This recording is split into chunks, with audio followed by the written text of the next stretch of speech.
Good stuff, Bobby. Bobby McGee. Try Bobby. We all feel it. Thanks.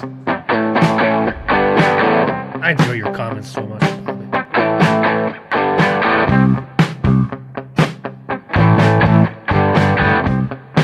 And it's Wray with a W. Welcome to First Down Sports, everybody.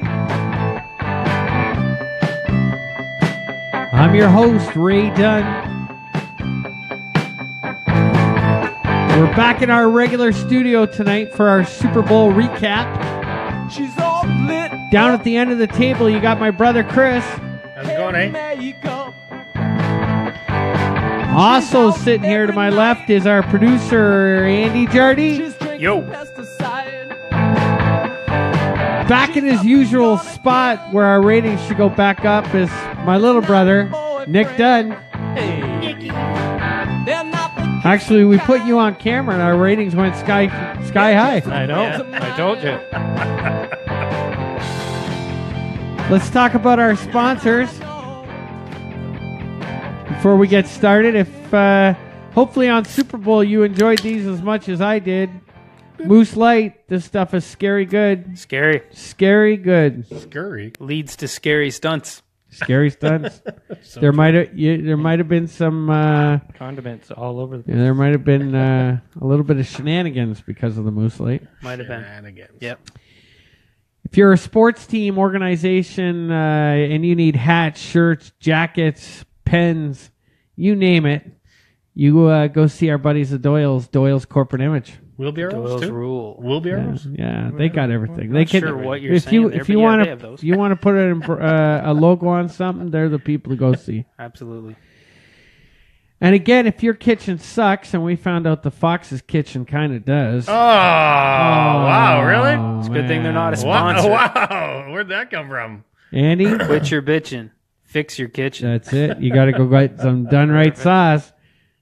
Fix up that kitchen. Sorry, Curtis. I guess we got to find another bar to go live at. Huh? No, we got to thank Curtis. We had a great time at the Fox. We've had 2 live shows there recently. We had our Super Bowl debate and then our Super Bowl show. Just real quick, I mean, our Super Bowl show went 2.5 hours, boys. We put in a lot there. How did you feel at the end of that 2.5 hours? The same. Yeah? Yeah. I was ready. I was ready for it to come to an end. Yeah, me too. We were grasping at straws for content for a little bit, and I'm not gonna lie. You know, we were having a few beers before during the setup and having a few beers during the show, and by about 10 minutes left of the show, like it was a top 3 moment in my life in terms of having to piss. I was gonna die, literally gonna die. It was starting to get really cranky with everybody. Yeah. So yeah. Other than that, though. It's awesome. Well, Yeah, I could tell you're you getting were a little crankpot I last could night. tell you're getting a little uncomfortable because you're being a little pissant, if you will. You know, Maybe he needs a 5-knuckle shuffle. Bobby, can we help? I want to thank Curtis for Curtis stuck around, watched the game with us. Yeah. Watched our host here try to dive through a table. Yeah. Unsuccessfully. What? And laughed. Laughed. Curtis did that? Yeah. No, there was someone else here that tried to dive through a table. What? The living. I took a good run too. I took a good he, run at he it. sprinted at those 3 tables that were lined up in front of the screen. Yeah. He kept telling me, he's like, Andy, I'm going across those tables, and I'm like, no, you're not. I wouldn't take him seriously. And then finally he gets up, and I'm like, oh, he's sliding so up? I didn't get my phone ready. He sprints and he tries to dive across those 3 tables. And I think he had a logo on his shirt or something, and he just came to this screeching halt about halfway, just whee! And his legs came up in the air, and he was in some sort of yoga pose for a moment. The catch up and everything goes flying everywhere, and Curtis just laughed through the whole thing. So, So it started off with just a good old boys kind of thing. Going across the hood of the car. No, I wasn't going ass across No, the he car. went head I first. went head first, dive across the no, table. he was going for home plate. Yeah. head- It was a home. It was a Daisy- home run. he It was Daisy a. duked it. It was a home plate slide. That's for sure. Yeah, he went for it. That's funny. Let's get into the game. Was there anything else exciting that happened at the Fox? Or you mean just about the show? Well, we had your buddy John, or our buddy Yeah. John John Gould? John Gould came by, and he gave us a sermon on being on an offensive or defensive line. Yeah. Also, we have to say thanks to Chris Dobson. Chris Dobson came by to join us. Across the line. And then he stood around and watched the whole game with us as well. And he helped us fill that last, seriously, Chris came up. We wanted to bring him up at 5. We brought him up at 1:45 just because, we pretty much had to. We needed to. Yeah, and he helped us fill the void for a while. Well, thanks to those two boys. Or 6, I think it was, yeah. It was awesome. Let's get into this Super Bowl. So many topics to talk about. Yeah. I personally think it was one of the best games I've ever seen as far as the Super Bowl goes. It was. I agree. I agree with you 100%. And even if the Hail Mary connected at the end, I would still say that it was the best Super Bowl I've seen. It was awesome end to end. No. So, I'm saying that. No. Well, you can say no if you want. It was the best game ever with the way it started and the way it finished. I got a lot of chatter about how the poor Patriots were treated by their officials, which I find so ironic. Well, we're going to get into that. Yeah. You were hearing that today? Give me 30 seconds. I know. I'm not trying to skip a second. No. But that is really good. Philadelphia wins the Super Bowl, in case you haven't seen it, folks, 41-33. Nick Foles, your backup quarterback, is the MVP of the game. He goes 28 for 43, 373 yards, 3 touchdowns, and an interception. On the other side of the field, Tom Brady goes 28 for 48, 505 yards and 3 touchdowns with no interceptions, and loses the Super Bowl. He also had no receptions.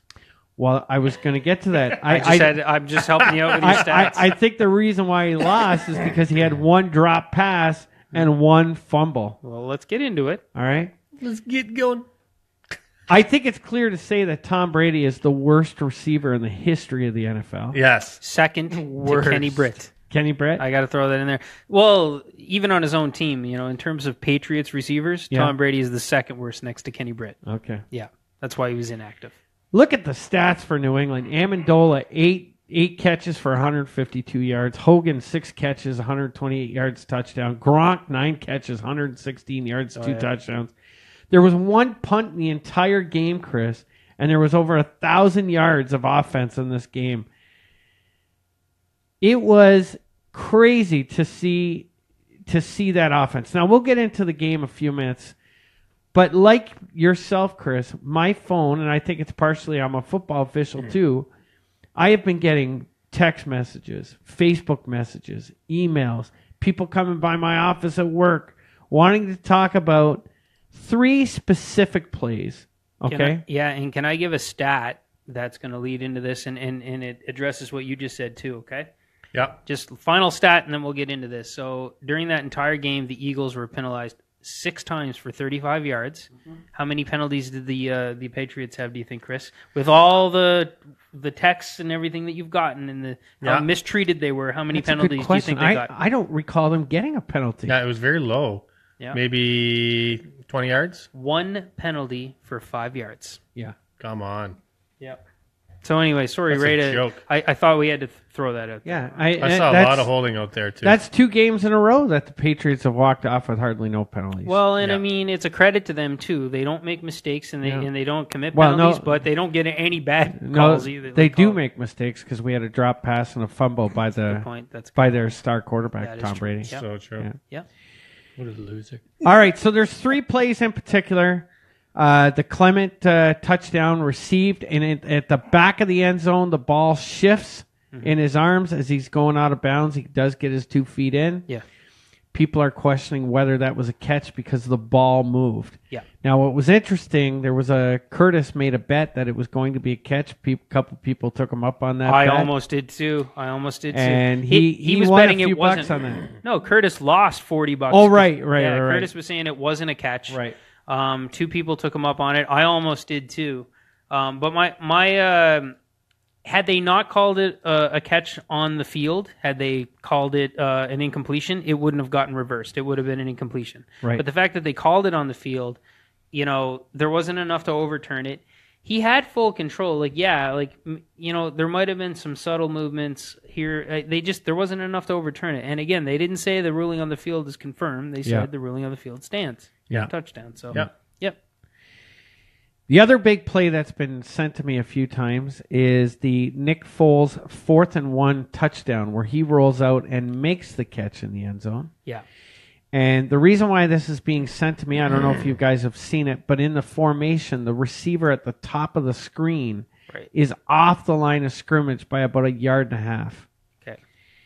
Now, that's not necessarily the receiver's fault.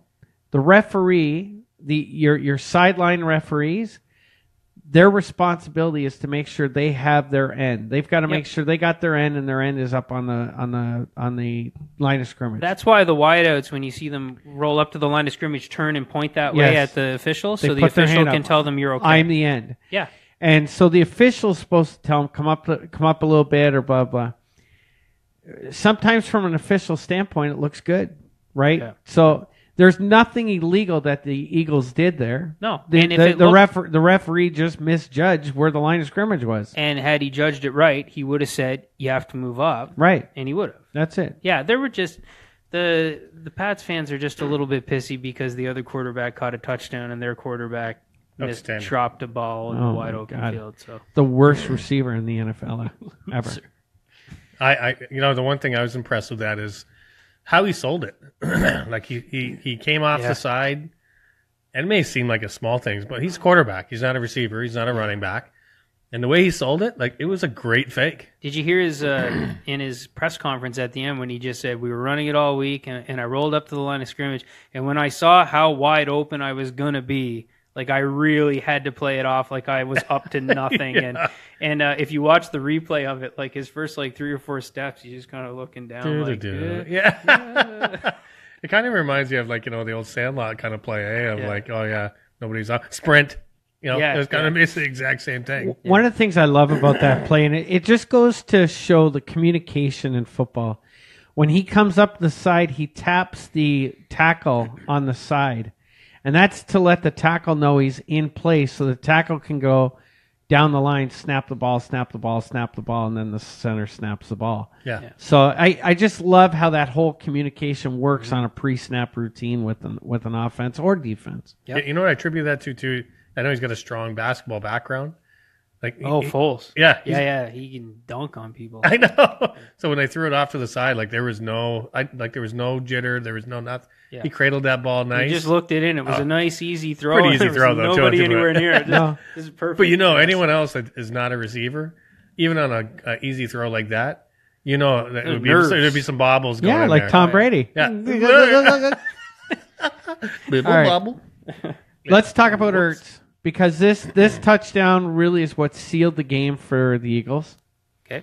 And this is the one where he catches the ball around the 3-yard line, takes 3 steps into the end zone, puts the ball out over, crosses the goal line. As he goes to the ground, the ball pops loose. He does maintain control of the ball.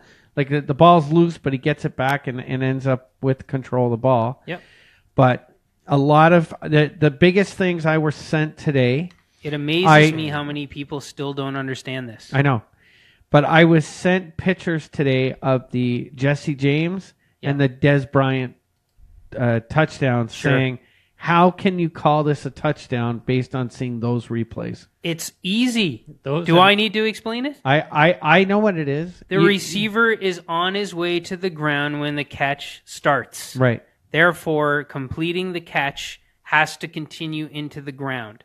The the tight end Ertz touchdown, he caught the ball on the run, took 3 steps, made a football move, and his football move was diving into the end zone. He was a runner at that point. The moment that ball broke the plane, it was a touchdown. It's easy. He could have fumbled it. It could have flew out of bounds, and it could have bounced up through the uprights, and it would not have mattered because he wasn't already on his way to the ground with a defender making contact with him when the catch started. Yeah. It's amazing. The people in the bar, too, everybody was arguing, it's a catch, look. And then when they were pointing at the screen and pointing at the ball crossing the plane, they were missing the entire point. Yeah. They were still saying he rolled over, it never touched the ground again, and he caught it again. None of that mattered. No. None of it mattered. I think that the clarification that needs to be is almost like, I was thinking about it, it's almost like going a catch out of bounds. So if I get 2 feet down, before I get to the end zone line, treat it as a run. You know what I mean? I don't know if that's the perfect thing. It's the way that you do it, or maybe a step. Like I don't know how. I still don't know how to because you heard it of. It was very close. Fuji sent me a thing where it showed Des Bryant on his catch, and they were very similar, very very similar. What happened? Like he took a few steps and they ruled it the other way, and he's bang on with it. But how do you fix that? You're right. So and they're going to be attacked. Des jumped to catch the ball. So and he's on his way to the ground, even though you're going to naturally take some steps as you're on your way to the ground. But he was on his way to the. This one's not even close. No, it's not even open for debate. He caught it at the 3-yard line. Took some steps. Took 3 steps. He changed directions. Yeah, he took 3 steps because he went around that defender Yeah. and went into the end zone. He was a running back when he. But it does make sense. Like I don't want to try to complicate the rule either, but. If he were to throw it, like it's the already one complicated. it is with Pittsburgh's one, it was like, boom, caught it, didn't really make a football, really a move, and then it hits the ground and fumbles, right? Yeah, so did he catch it? Did he really catch it? And the thing is none of that mattered because he was already on his way to the ground. So the stupid catch rule, it's really stupid. It's stupid, but in this case, comparing these, it's black and white. It's simple. Now, when you say how do they fix it? They need to come up with a catch rule that puts common sense back into it. We all know, just by looking at something, that it's a catch. Yeah. Right? Like, we can all spot catching the football just with our eyes. Yeah. They need to get back into the common sense. They need to bring common sense back into the catch rule somehow. Let's hope they do it. Yeah. The funniest thing about all this is, out of all the plays that the Pats fans have been sending me, nobody's saying a word about the hit on Cooks. Yeah.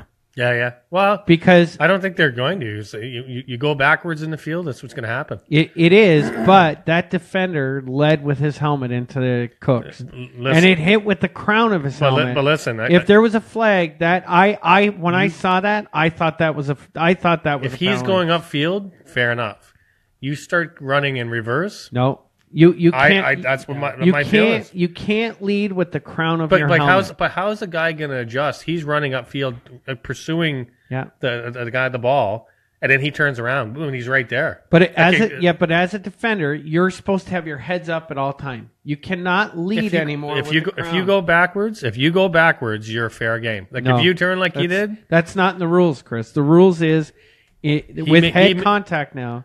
You cannot lead with the crown of your helmet, and he did on that. I kind of put it this way. Like I had a few discussions about that today. I compare it to like a hockey thing. So if you're going into the boards and you adjust yourself to where the guy's behind you, and now you make yourself a hit's coming, but you put your body in front of it, and then you get creamed. You put yourself in a bad spot. Yeah, you're not supposed to do that. Like if you get hit by going after the puck and then someone comes in and hits you from behind, that's a bad play on the defender. But if you stop and then put your body in front to shield the person, you're putting yourself in harm's way, and you shouldn't do that. Yeah. And you hear that all the time. Don Cherry says the same thing. This guy is a football player. You got big dudes coming for you. Yeah. And if you put on the brakes and start going, literally, he turned his head and went backwards. Yeah. He's looking downfield that way. I agree. I'll agree with you here, Chris. Is that we all saw it coming? Everybody in the bar, the moment he started dancing around like a water bug and went back the other way, we all knew. Oh man! And the moment the hit happened, we all looked at each other and said, "That guy's not playing again today." No. You're right, Ray. You can't lead with the crown of the helmet, and the helmet did hit. Oh, there's no question. But that being said, I'll still stand by what I constantly say about this is your head follows your shoulder. Yeah. You can't lead with your shoulder without your head somewhat following, and if you're trying to keep your head, like that when you're going in with your shoulder, it's really difficult to do. Yeah. I don't think there's an answer to this problem. I don't know. They have to make better helmets that two helmets colliding doesn't hurt anybody. Well, listen, we talked about how you can coach people how to so. The rule is I like what Gold said last. Make it simple. If helmets touch, penalty, right? Helmets touch, it's a penalty. So you can be coached how to hit. But not just a penalty, ejection. No, well, there's a 25-yard thing. Yeah. But the asterisk in it is that if you turn back, like he did, that was he's putting himself in real harm's way. Oh yeah, that was there's linemen that's coming that's gonna cream you. I totally hear what you're saying, Chris. That doesn't make it an But at the end illegal of the day, leading with the crown of your helmet is a It's flag wrong. It's every wrong. time. Of course. Yeah. But you turn back, you expose yourself to some pretty nasty stuff. All right, saw- let's move on here. Yeah, let's do it. I want to talk about. I'm just going to start us in this, and let's see where we go. Okay. The New England Patriots came out. Now we know what to expect when it comes to the Patriots in the Super Bowl. We've seen them many times in the Super Bowl. The biggest thing I want to throw out there that I noticed in this game, and I haven't heard anybody talk about it. And if I'm wrong, Andy, let me know. Okay. There was something different about Tom Brady in this game. He did not have, from the start of this game, he didn't have that fire, that passion bursting out of him like he normally does in a game. Talking to his receivers, talking to his offensive line, talking to McDaniels. Every time you saw Tom Brady, from the start of that game to the finish, he was sitting on his bench with his head down between his legs almost. Okay.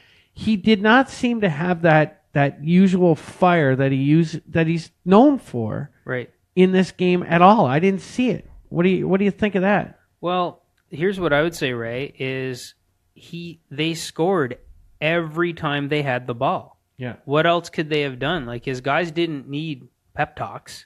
They scored. They never punted once in the entire game. So it wasn't needed. They were never in a situation where they were multiple scores down. Yeah. That's where we normally see Tom fly off the rails, right? Right. His defense is horrible. He knows that. That's not his job to get in their grill, and I don't think we've seen Tom do that, right?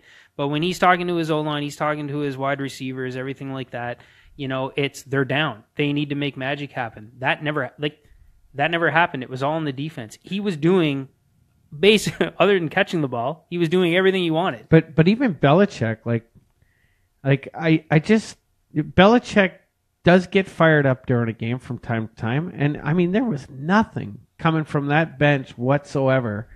It was almost they were passive. Like there was nothing coming from the bench. I think they were Ray Porkin has a good point. Is that Brady got fired up? If we're talking just like on his level. Brady got fired up walking out of the tunnel and seeing Randy Moss. Didn't need a pep talk or adjustments. Everything was working. And his teammates didn't, like I'm saying, it's just I don't think his teammates really needed it. Like his offensive teammates really needed it. The Patriots never, here's the thing, the Patriots never panic in the situation that we've seen them in. It just didn't work out this time. Yeah. But I mean, if you try to contrast this game to the Atlanta game last year where they were down by record-setting amount, like completely different. That's when you see Brady fly off the rails, right? His team was giving up then, and he stopped them from giving up. What about the whole situation with Malcolm Butler? I mean, this kid's crying during the anthem. I don't get it. Still don't know it. He's told minutes before the game that he's not playing. Yeah. I mean, that's got to have an impact on your team. I mean, this guy's one of the leaders on the team. Yeah. That's got to have an impact on the team. Like, I don't know what they're thinking in this decision. So Chris, I'll get your thoughts on it. I tried to read up on it all day today, and the best report I've seen so far is that there was some sort of perfect storm where he had a terrible week in practice, he had the flu, which contributed to that as well, and that he may have violated some rules. Now I know he's come out and said I didn't miss curfew, I didn't do nothing. He's very upset that people are accusing him of that. And he said the team gave up on me. All I know is that guy played in more than 95% of defensive snaps for the Patriots right up until this game. Arguably their best guy in the secondary. What the heck? Would he have changed the game? Possibly, There's yes. potentially would have changed a couple of plays, and that's all in Seattle. That's all that was needed. So yeah. I saw it as possibly two things, and the Belichick guy in me, not a big fan. Well, fan of how awesome he is, but hate how well he does. Is almost like the ego of Belichick kind of came in here that we can win without him. So you're sick. I think the real report is that he's sick, but a little piece of me thinks that yeah, we don't need to start you. We don't need, like, this guy is just as good. I can win with any guy with my scheme that I have. But I really think honestly, if I had to bet on it, is that he was sick in the week. There was some reports that he was sick. They were doing, like, the other guy was actually doing number ones, and he never expected to start. He's like, I'm just filling in until Butler's ready to go. Yeah. And then on game day, he's like, wow, I can't believe I'm actually starting. Yeah. Well, I mean, everybody expects him to leave in free agency and go to the Saints. They were thinking about trading for him last offseason, but still, Bill, you can say what you want about Bill, but Bill doesn't purposely make the team weaker to prove a point when the ultimate goal is on the line. Yeah. I'm convinced that there's something here we don't know yet. This perfect storm that we read today is not but give me one clarity. I don't think he would do that just for the. But I think I think he legitimately thought, because there was no history, like there was no notes of anything saying that they were in a dispute of any kind. Yeah. But I just think that you're sick. I can start anyone. I think he's got legitimate ego like that, and we can start anyone. But I think a regular team would start with a regular coach would say, we got to start our regular guys, and if he's messing up, then I'll bring someone else in. How do you not start that guy? Mike Fougier clarified my comment when I said 95% plus. Yes, 98% of snaps. If Bill doesn't feel like that guy's essential to winning, he's not in there for 98% of snaps up to this game. Yeah, something's going on. Well, I want to get back to Butler in a second here. Yeah. Doug Peterson coaching in his first Super Bowl appearance. This guy, I mean, he had his team ready to go. They were focused. They played aggressive. Again, that 4th and 1 where they threw to Foles in the end zone on that trick play. But even more, 5 minutes left to go in the game. You're down 1 point to the Patriots, and they run that 4th and 1 play. Yeah, they needed that to. If they would have punted that ball to the Patriots, there's a good chance that game's over. Yep. But talk about that gutsy call. That was a huge call by. He had the stones to make some calls that I could. If we were to say 6 weeks ago, Doug Peterson's going to be in a predicament where he's going to have to, go for it on 4th and 1 and convert on 3rd and 18 and all of this stuff with Nick Foles. And they're going to win the Super Bowl, we would say, all right, you're nuts. Yeah. They just refused to play scared, and Nick Foles just left out-of-body experience. Yeah. He refused to play scared, went for it, never wants to blow up in his face. I mean, it was amazing. We kept saying, which Nick Foles is going to show up? And we're like, well, we're not sure if it's going to be the one from Minnesota, but we think he'll be decent. He was better. He was better. Yeah. My goodness. Yeah. It was amazing. So, anyways, they make that 4th and 1. They go down, they score a touchdown again. Now Brady's getting the ball back with about 2:13 left to go in the game with a timeout. Yeah. And we talk all the time about the fact that you can't let the Patriots have the last drive of a game. Yeah, even with no timeouts. You can't give them more than a minute. You give Brady 2 minutes to go. Yeah. Game over. Yeah. Andy, what happened to the New England Patriots? They had it perfectly set up for what they needed. Yep. What happened? The Philadelphia Eagles defense made their first big play of the day. Yeah. And they got there. They got home. They got there fast. And they had two guys coming from not from Brady's blind side either. From the weak side, from the right side, right tackle and right guard just got abolished. And Hand got on the ball. There was no tucking taking place. He had it tucked, but and they finally made a big play. The ball landed perfectly, bounced straight up for a guy coming from the blind side to pick it up. They made their first play of the day. Yeah. And Brady knew right there too. And after that happened, I was screaming through the bar. There's still the 2-minute warning and a timeout left. They have to run the ball 3 times in a row, and they have to convert they have to make a first down, or the Patriots are still going to have a shot. But I don't want to jump ahead on you here. You just reminded me of something. I mean, we just talked about those officials' calls for those touchdowns. Yeah. Earlier in the game, they did get pressure on Brady, and from the pocket, Brady threw a ball out into the middle of the field with nobody there. There was an intentional grounding call that the Patriots got away with in that game too. that wasn't called. Yeah, I mean, there were calls on both sides that they got away with, so we're not going to get nitpicky on that one, right? But you're right. There was that one where it was questionable. I mean, the ball was, it was like there was nobody anywhere near it. But yeah, and then Philly did run the ball 3 times in a row, couldn't get the first down.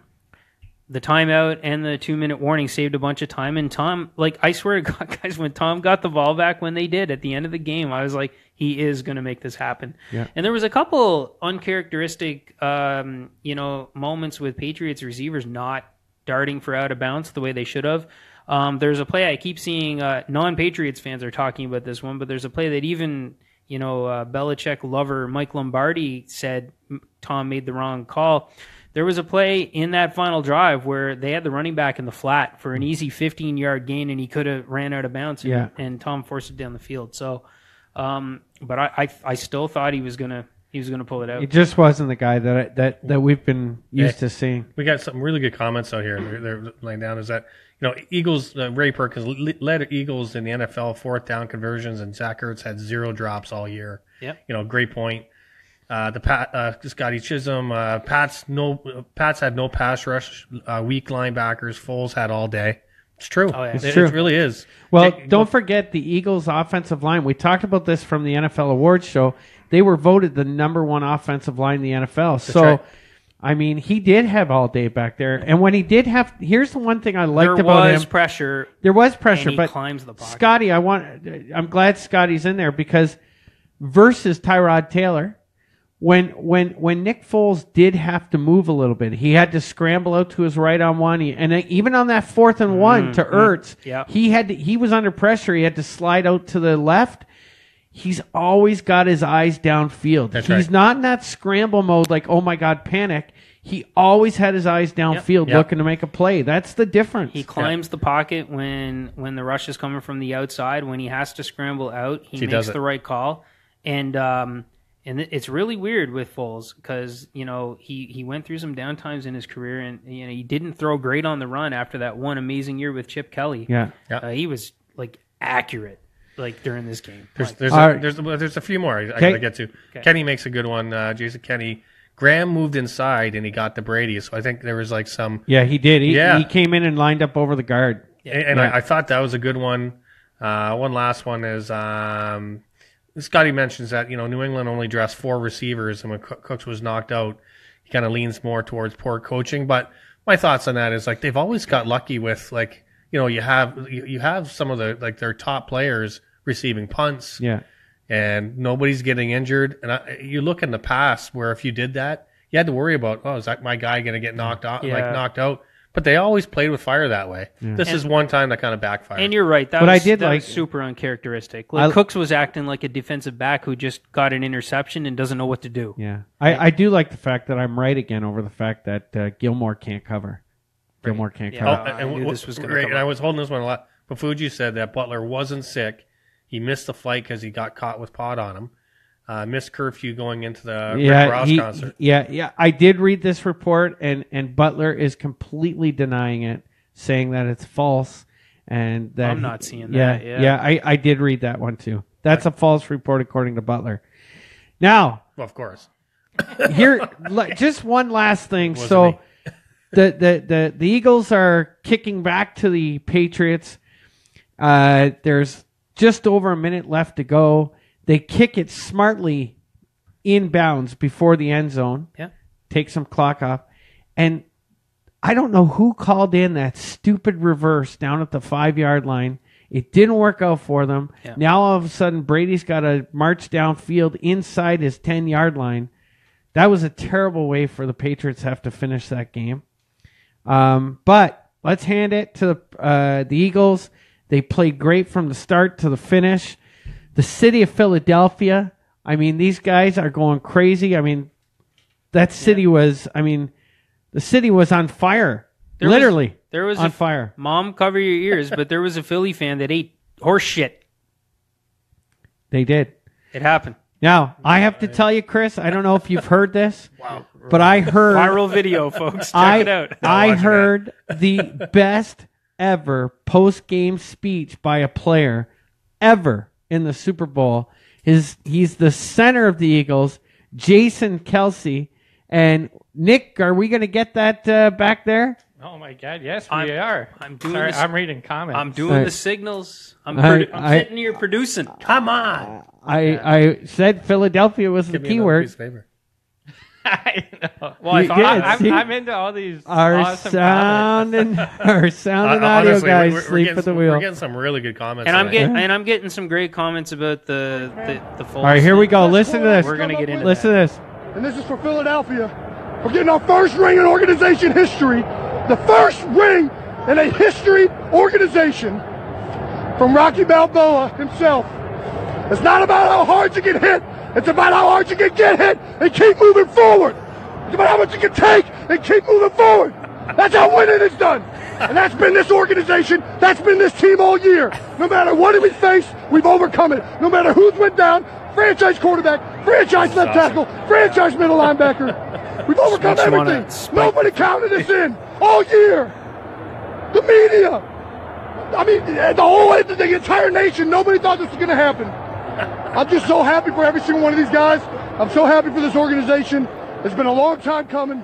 There you go. That's how winning is done. That's how winning is We're done. gonna do a flare for that one. Yeah. Woo! That was amazing. And right before the clip started, like he drops like 4 or 5 F-bombs on national TV. You mean Kevin Hart? Oh yeah, him. The Kevin Hart did thing too. was Yeah, that was pretty funny. Yeah.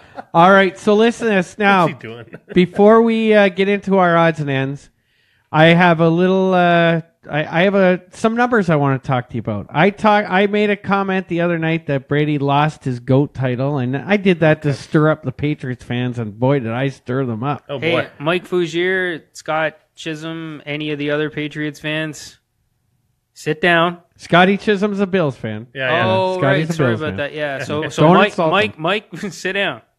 Get ready for this. All right, here we go. I'm going to give you some great stats, okay? So over their regular season careers, Joe Montana started 164 games, had a record of 117 wins, 47 losses for 71% winning record. Yeah. He had a career completions of 63.2 pass completions. In the playoffs, he had a record. He played 23 games, had a record of 16-7. And Brady now, let's just talk about Brady. So Brady has played 251 games, has a record of 196-55 for a 78% winning percentage. Which is better than Joe. Yeah. Regular season. Yes. Regular season. I'm giving him that. Oh, okay. yeah. In the playoffs, he's had 37 games for a record of 27-10. Okay. So right off the bat, Brady's got a better regular seasons. But let's talk about the big game, the Playoffs? Super Bowl. No, this is the Super Bowl. Yeah. You talking about the playoffs? Brady's played in 8 Super Bowls. Joe Montana's played in 4 Super Bowls. Okay? Now, during that time, the 49ers Joe Montana averaged 34.5 points per game when he was in the Super Bowl. Amazing. Okay? That's Tom pretty Brady, over the 8 games, they averaged 24.5 points per game. Man. Average at best. All right? Touchdowns. Keep that one around. Joe Montana has thrown 11 touchdowns in Super Bowls. Tom Brady, 18. Whoa. So Joe Montana has a 2.75 touchdowns per game versus Brady's 2.25. Impressive. Sorry. Tom Brady has thrown 5 interceptions in Super Bowls. So that's 0.625 per game. Yep. Chris, how many interceptions do you think Joe Montana's thrown? 0. He doesn't throw interceptions. 0. No touchdowns ever. Yeah. Nature boy. All right. Yeah. In the Super Bowl, Joe Montana has a QB rating of 127.8, and Tom Brady has a 98 percentage. Okay. Completion percentage in Super Bowls, 68 for Joe, 65.8 for Tom Brady. Yeah, they're still both good, really good. Yards, total yards per game, Joe Montana 285 versus Brady at 322. Okay. So Brady's better at throwing yards. He's better at throwing interceptions. but Joe Montana leads in most of those stats. Hey, And that takes me interceptions to are big then. Wait till you see the that conclusion. takes me to the fact that Joe is 4-0, has never lost a Super Bowl. Brady's now 5-3. Okay? But I'm not giving him the 5, Chris. I'm not giving him the 5. Let me tell you why. Good. Okay. Here's the big difference between the eras of Tom Brady and Joe Montana. Keep in mind, QBs were not allowed to wear headsets in their helmets until 1994. So Joe Montana never had headsets with a coach talking to him in the helmet. Not only that, but in the 80s, there was no blindside block rules. There was no low hits on quarterbacks. And the famous tuck rule of Super Bowl I, there was none of that. Okay? By Super Bowl I, he means Brady's first Super Bowl. Brady's first Super Not Bowl. the 19... Sorry. Yeah. Brady's first All right, Super Bowl. Chucking that out there. All right, so let's go through Brady's Super Bowls. 2001. I'm not giving him a win in this one because he wasn't even supposed to be there. That was a fumble against the Oakland Raiders. The Oakland Raiders should have been in the Super Bowl. So, Brady, you don't get a Super Bowl for that. Okay, so that Super Bowl is wiped off the record. Didn't happen. 2003. I'm going to give you that Super Bowl. And 2004, I'll give you that one too. So you're giving them back-to-back credits? I'm giving them back-to-back in those Super Bowls. Back-to-backs. Okay? All right. I'm giving him those ones. Okay. 2007 and 2011, he ran into his little boy Eli, and Eli spanked him in the Super Bowl. It was pretty close. Yep. I don't know if I was spanked. Hey, I don't want to run you off, but that amazing Dirty Dancing commercial where Eli... Hold on, don't steal my thunder. Don't steal my thunder. I didn't know that there was All right, thunder. It's Here. coming. All right, it's coming. All right. Yeah. It's coming. Thunder Stop roll. ruining it. And the thunder roll. 2014. Yeah. New England Patriots against the Seattle Seahawks. Yeah. Chris, did the New England Patriots win this game, or did the Seahawks lose this game?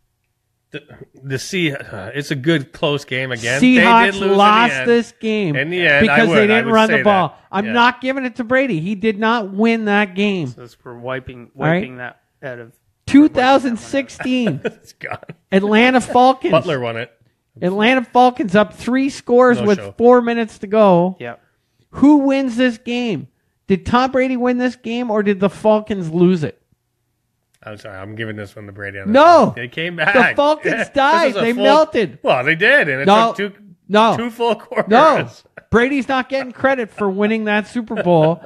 The Atlanta Falcons melted.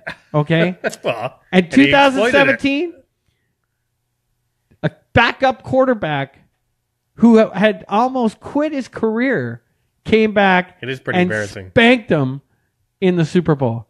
So I'm sorry. In totals, Joe Montana gets 4 Super Bowls, 4-0. Right. Brady has 2 wins in the Super Bowl. There's no question Joe Montana is the GOAT of Super Bowl football. I'll go with Rivers. Super Bowl. I'll go with Rivers. Rivers hasn't been there yet. There's my arguments. What do you guys think of that? I think you could almost do the spin for Jim Kelly. Hey, he was robbed in the first part, so he should have won the first one. Yeah. Jim Kelly has a good shot at the GOAT as well. Give him a ring. Yeah. That's it. Marino. Hey, if Marino, that's a really good. If they had the cast that both the Pats and 49ers did, man, that would have been nice to see Marino in that. I'm going to go Marino with all your logic. All right. Marino's the GOAT. Now I haven't even compared Terry Bradshaw yet, but there's a chance Terry Bradshaw's got better Super Bowl record than Brady too. But we'll deal with that another time. Let's go over to odds and ends here, Andy, because the Patriots' collapse has finally started. Matt Patricia has signed on with the Detroit Lions as their head coach. Yeah. And I'm telling you right now, if I was the owner of the Lions, after seeing that Super Bowl, he would have been fired the second I hired him watching that defense. He should have come right out though and be like, they didn't let me start. Belichick didn't let me start Butler. Well, that's what I'm waiting. Josh McDaniels accepts a role today with the Indy, and I want to know if these guys are going to talk about some of the in-house stuff with the Patriots. Maybe they'll touch on this ESPN report and see what's going on. Yeah. You know Butler's gone. Butler's definitely gone. Some reporter asked Gronk saying, is it true you're retiring? And he's not Gronk retiring. says, how did you hear that? And then he got pretty emotional, saying he's going to review his future. He looked like a big crybaby. Well, he said he needed time. This is not the right time, to ask him that. He'll be back. He's just You know what I think right Gronk is? You know what? When you play Madden, you see the guys with the high DNF, did not finish percentage? That's Gronk. He's a quitter. He's a crybaby quitter. Oh, my gosh. No. Gronk's awesome. Going to your Eli comment, Eli upstages Tom Brady again in the Super Bowl with his commercial with OBJ. Yeah. I think whenever Eli has a big Super Bowl moment, he's the kryptonite to Tom Brady. I think Eli should get some of the credit for this Eagles win. Fuchs just came out with a big prediction. Super Bowl favorite 2018 Pats. He's a joke. Come on, you gotta get better rebuttal than that. No, there's no way. No way. The train is stopped. There could be one more. Train is stopped. One more. Train is stopped. I think he's still you gotta beat that Pats team. You still got. All right, hold on. While we're talking about Patriots, maybe Fuji doesn't know this. Gronk's house was broken into over the Super Bowl weekend. I know. Did you hear about this? Apparently, they stole his favorite Jim Kelly and helmet autographed jersey and helmet from Jim Kelly. Come on. Yeah, stolen. Wow. Yeah. They also took a bunch of safes around the house. I hope they contain the rings. And a bunch of guns were taken as well. Wow. Bunch of guns. Haters are going to hate, Andy. You're hating a lot. All right. One more topic. Let's talk about this one first. This week on Twitter, Floyd Mayweather came out and posted a video of him working out in an MMA ring. Are we going to see McDavid? Are we going to see McGregor and Fairweather in the Fairweather? Mayweather. Yeah, sorry. Mayweather and McGregor. Are we going to see them in the octagon? I think we will. I do think money talks, and they want to get paid one more time. And I think it's not going to hurt Mayweather at all. Mm. I think he'll be hurt. He'll be hurt by going into it. I think it's the worst decision you can that way. Yeah. But I think how he beat. I don't know. I think he's feeling that he could do it. I think he could wear him down the same way in boxing. But I just don't think that he's fully prepared. These guys got egos, right? They got egos that they can do whatever. That they can overcome this. Yeah. Beat up Russian mobsters. Yeah. All right, last odds and then I got for Andy. I want to hear from you. Was there anybody that enjoyed the Justin Timberlake's halftime show more than Chris Dobson? No, I don't think so. Dobson loved it. Yeah. I got to tell you, Ray, like me, Chris, Nick, and everybody watching on Facebook are actually a little bit dumber now. Why? Because of the last 15 minutes of this podcast. What are those stats? Those are great stats. I don't even know. Everybody. I don't even know what to say. Hey, so Ray Perkin came up. Those are great stats. Gronk isn't a quitter. Easily most injury-prone player in the NFL. Him and J.J. Watt would be a dominant player if he could avoid injury. Could consider retirement and try to save his body. Maybe, but I think he'll be back. Is Jason Kenny still in the chat? Yeah. I want to bring up Jason Kenny was defending me earlier. I want to talk really quickly about the conversation that I apparently got killed in the chat room about, which was Nick Foles getting traded and me saying that it would take a first round at minimum. The entire sporting world yesterday is agreeing with me. That's not true. It's not. It'll never happen. I'll do one of these bets. No. Hey, I sat and listened to the biggest pile of bull crap for 15 minutes. Yeah. You shut your mic off and be talk. Quiet. Yeah. Now look, Philly, there's no way Philly's going to even entertain a trade for Nick Foles until they know for sure that Carson Wentz is fully healthy. Agreed. The only way they would actually listen and entertain it is if it started with a first-round pick and was actually even more than that, which was what I was saying the entire time. So at this point... Which won't happen. No one will offer him a minute. There's no way anybody's going to... I wasn't trying to say Nick Foles was worth... I thought that was what you were saying. I was like, what are you? See, that you weren't listening. I wasn't saying Nick Foles was worth that. I was saying that's what he's worth. That's what he's worth to Philly. Yeah, if you want to. That is what is worth the Philly. It's not. Wait, if you want to wait, change, but, that's exactly what I was saying. But if they know Wentz, this is what I think where I was trying to go with. So if they know Wentz is back, he's gone through. Yeah, sure. Now he's healthy. Sure. Now I don't think it's a first. I think if somebody came and gave him like a second or a third, I think they possibly do that. But the whole point was that they don't know that. That was the basis for my entire argument. But I'm putting it past that. Like I know that's your argument. But if Wentz comes, does Tom Brady really only have 2 rings? Does he really only have 2 rings? The other 3 taken away. He's got to give them back. They're not his. Sorry, go ahead, Chris. They were stolen. Go ahead. So my whole base to it is that if they know Wentz is back and he passes all the protocol being healthy, yep. I think why not? Like right now, wouldn't you say that Foles' stock market is his price on him is at the all-time best? It will never be higher. It will never be higher than right now. That's right. You're right, and it comes down to this: we already know that Wentz will not. That he won't be 100% cleared for camp. If you're going to invest in a new quarterback, you want him for camp. You don't just trade for him between week 1 and 2, and he learns your offense in 2 days. Okay, right. So if you're and also you want to get him before the draft because you may draft a quarterback. Well, so right now these were all my points. Andy, I'm laughing all the way, and I'll be laughing in the end. And let's sum it up this way, Andy. Dumbfounded by Brady has 2 rings. Gronk has no rings because they've been stolen. Okay. That cheered me up a little bit. Chris, any final thoughts before we get out of here? I think it was a great season. I'm looking forward to next year, maybe getting some different production. I know we're going to talk about that in the off season. Yeah. So it's going to be fun to kind of see what we can come up with to make this a little more entertaining. Yeah.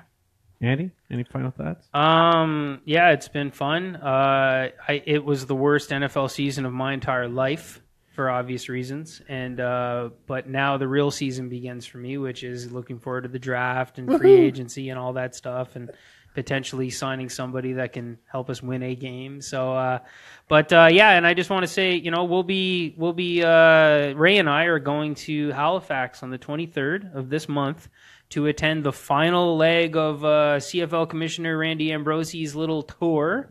Yeah. And we're going to go listen and ask some questions and figure out if we're getting a CFL team here in I may try to make that one. Yeah, it's it'll be, you'll have to take the Friday off because it starts at 1 o'clock in Halifax, but we'll be going, and we'll definitely update everybody on how that goes. Yeah. Sounds looking great. forward to it. Nick, any comments back there? Nothing. 12 weeks fishing season. Woo! Oh, wait, sorry.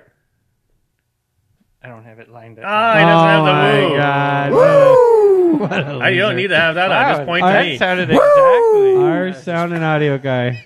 That was like I know. at the same time. I got it down. Exact. All right. Before I give you mine, again, let's talk about our sponsors again real quick. Doesn't matter. It so much. Doesn't matter what night of the week it is. Go get yourself a Moose Light. This stuff is scary good. Jeez. Wow. And holy mackerel. Woo! Down that one. Down that one. If you're a sports team, organization, whatever the case, you need hats, shirts, jackets. Go see our buddies, the Doyles. Doyle's Corporate Image. The Doyle's rule. And if your kitchen sucks, and you know most likely it does, quit your bitching and fix that kitchen. there you go, Andy. That was perfect. Done right sauce. Go get it. So angry. All right. So listen, guys, I just want to say before we get out of here, we've had a blast this year with you in the NFL show. We are a football show. The football season's over. We're taking a little break. Last year we did numerous shows. We tried to cover the NFL or the NHL. We tried to cover golf. We tried to cover MMA. We were all over the place. Yep. We are a football show. We're going to continue to bring you football topics. While we're on our break, you will catch us with certain interviews. We'll launch them, or we'll give you a heads up on them before the interview starts. We do have an event coming up. We have been invited by the Moncton Wildcats to come live at one of their games, and we are going to take them up on that. So, so there's your hockey show, Luke. There's your hockey show. Yeah. We will be at a Moncton Wildcats game. We got a hot shot. And outside that, we will be relaunching our podcast. We won't be off that long, but we will be relaunching. And again, we'll be back with many more football topics for you guys. Hope you enjoyed the Super Bowl, and thanks again for tuning in to First Down Sports every week. We love your comments, and we love interacting with you on this Facebook. Take care, buddies. Not even close. What? She's all lit up, hair and makeup. She's out every night. She's drinking pesticide. She's up and gonna get